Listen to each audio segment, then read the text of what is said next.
You ask Tiger to solve. This deals with linear equations with one unknown. The final result is y equals 94/45.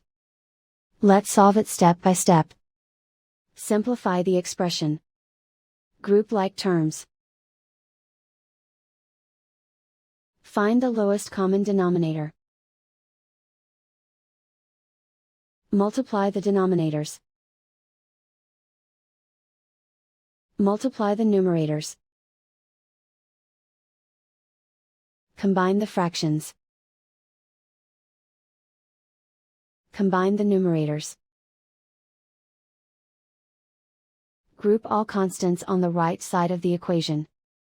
Add 47/30 to both sides. Combine the fractions.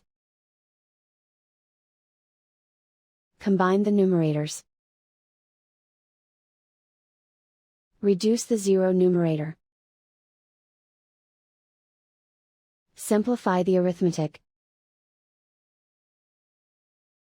Find the lowest common denominator.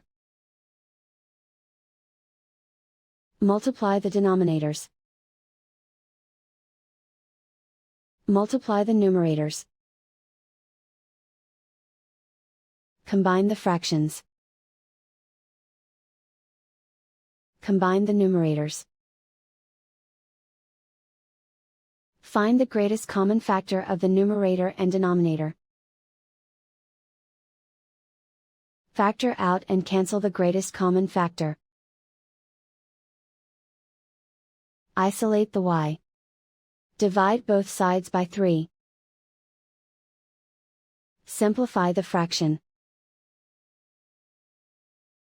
Simplify the arithmetic.